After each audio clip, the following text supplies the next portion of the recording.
22 lakh NEET के बच्चे 1.32 लाख करोड़ खर्चते हैं आपकी मेरी और माँ बाप की जेबों से।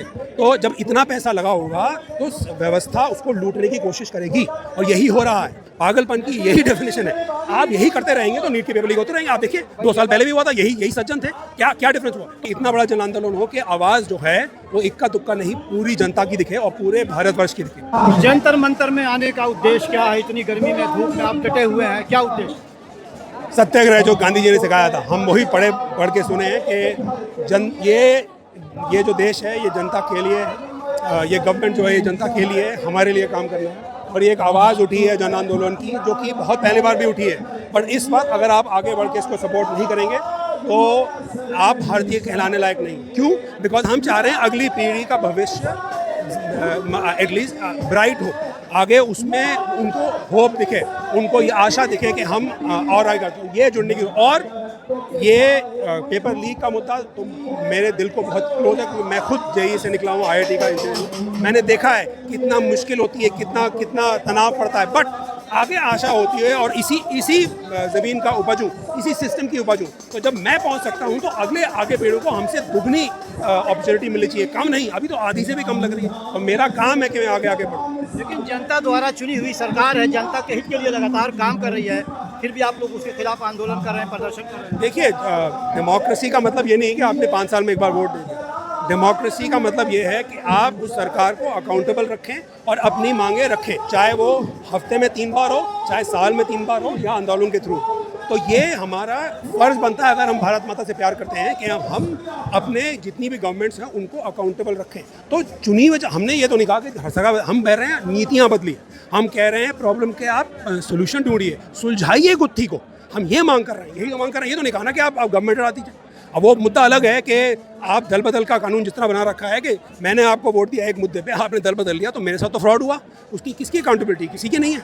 अगर मैंने ये बिलीव किया था कि मेरा वोट संरक्षित है और SIR के थ्रू उसको हटा दिया, चाहे वो 6 महीने के लिए हटाया, तो वो क्रिमिनल ऑफेंस है, युआपा लगना चाहिए CA। बिल्कुल सही है। तो मैं क्योंकि जब तक अकाउंटेबिलिटी नहीं होगी, जब तक थोड़ा सा खौफ नहीं होगा कि जनता नहीं सुनेगी। मैं बता रहा था कि हमारी जनता बहुत दरिया दिल है, बहुत ज़्यादा लीवे देती है गवर्नमेंट को, बट लाइनें क्रॉस नहीं करनी है। और लाइन क्रॉस करोगे तो जन आंदोलन निकलेगा।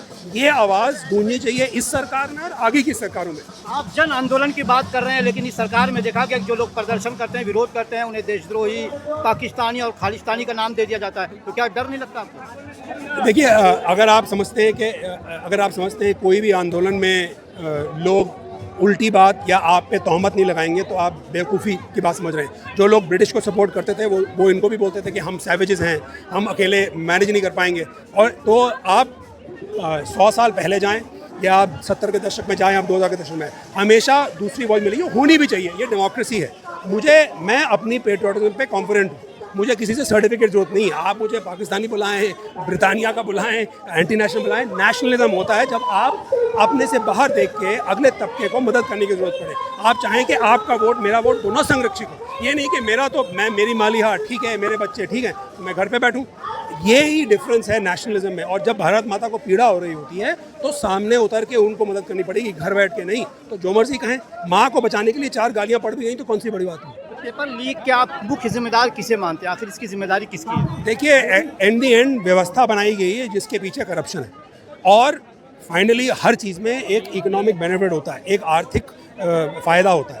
उस आर्थिक फ़ायदे का सिस्टम आपको दिखता है। 22 लाख नीट के बच्चे 1.32 लाख करोड़ खर्चते हैं आपकी मेरी और माँ बाप की जेबों से। तो जब इतना पैसा लगा होगा तो व्यवस्था उसको लूटने की कोशिश करेगी और यही हो रहा है। और ये गवर्नमेंट, मैं ये नहीं कह रहा गवर्नमेंट मिली है कि नहीं मिली, बट गवर्नमेंट का काम है कि ऐसी व्यवस्था को तोड़े और रोके और ऐसे संसाधन लगाए जो कि रियल काम हो। जैसे किसी ने कहा था, अगर एक ही चीज़ को आप रिपीट करते रहें और एक्सपेक्ट करें डिफरेंट रिजल्ट हैं, like repeating the same thing and expecting is the definition of insanity. पागलपन की यही डेफिनेशन है। आप यही करते रहेंगे तो नीट के पेपर लीक होते रहेंगे। आप देखिए 2 साल पहले भी हुआ था, यही सज्जन थे।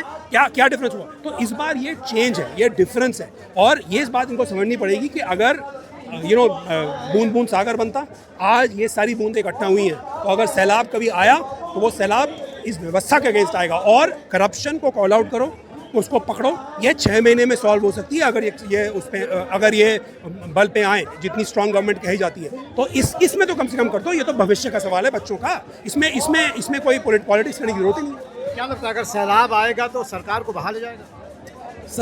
सरकार की नीयत को बदल दे। सरकार को बहाने का कोई पॉइंट ही नहीं है। अगली सरकार आए उसका कोई डिफरेंस ना हो, क्या फर्क पड़ता है। सरकार की नीयत को बदल दे, अगली आने वाली सरकार की नीयत को सीधा रखे, हमारे दिखाए हुए मार्ग से बाहर ना निकले जनता, ये सैलाब करेगा। तो सरकार की नीयत सही कैसे होगी? तीन तरीके हैं। पहला तरीका है कि इतना बड़ा जन आंदोलन हो कि आवाज़ जो है वो इक्का दुक्का नहीं, पूरी जनता की दिखे और पूरे भारतवर्ष की दिखे। दूसरा, एक या दो लोग अगर आवाज़ उठाएं from with in the government कि ये चीज़ें डिफरेंट होनी चाहिए, जो कि सोनम कह रहे थे, IAS वो बीच में कमाए कि हम भारत माता के लिए पहले काम करेंगे, पॉलिटिकल पार्टी के लिए बाद में काम करेंगे। और तीसरा, अगर किसी रीज़न से ये गवर्नमेंट काम नहीं करती तो आप आंदोलन को बढ़ाएं। आप अभी अनशन कर रहे हैं, आप एक नेशनल मूवमेंट स्टार्ट करें और जन आंदोलन ऐसे ही बनते हैं। आप देखिए 70s में भी गुजरात में एक हॉस्टल की फीस बढ़ने से, मेस फीस बढ़ने से आंदोलन चला था जयप्रकाश नारायण। तो आपको लगता है कि बड़ा जन आंदोलन होगा जब लोगों को धर्म और जात में बांट दिया जाता है? बिल्कुल सही, बिल्कुल सही। पर हर माँ बाप को अपने बच्चे से प्यार हो, चाहे हिंदू हो, मुस्लिम हो, सिख हो, दलित हो, नॉन दलित हो, स्वर्ण हो, बच्चे से तो प्यार है। अगले बच्चे पे तरस तो आता है कि बेचारा इसको मौका नहीं मिल पा रहा, इस पे आत्महत्या करने की नौबत आ गई है। तो मैं बिलीव करता हूँ इसने उस तार को छुआ है हृदय में हमारे बाकी भारतवासियों को, जो कि धर्म और जात से वोट उठेंगे इस मामले में, पेपर लीक के मामले में, राइट। इसी तरह वोटर के मामले में भी यही है। हम चाहते हैं कि फेयर प्लेइंग फील्ड हो। और तीसरी बात, न्यायपालिका में अकाउंटेबिलिटी होना ज़रूरी है, बिकॉज वही मेरी लास्ट गुहार की एक आशा है। तो वो अगर वो चली गई तो फिर डेमोक्रेसी किस काम की? यानी आपको लगता है कि अपने बच्चों के भविष्य के लिए तमाम चीज़ों को भूलकर एक साथ आने की जरूरत है? बिल्कुल। और मुझे लगता है हम आ रहे हैं। आप याद रखें, हर कंट्री में कई होंगे जो गवर्नमेंट के बिल्कुल अगेंस्ट रहेंगे, कई होंगे जो गवर्नमेंट में चलेंगे। बीच में बहुत बड़ा तबका है 60-70% का, मैं उसका हूँ, जो कि सेंट्रिस्ट हैं, जो हम मुद्दे पे सपोर्ट करते हैं। तो अगर वो बदल गए तो आसपास के जितने भी राइट विंग लेफ्ट विंग हो कोई फर्क नहीं पड़ता। और ये करना ज़रूरी है, मुद्दों पे सपोर्ट करो पॉलिटिकल पार्टीज पे।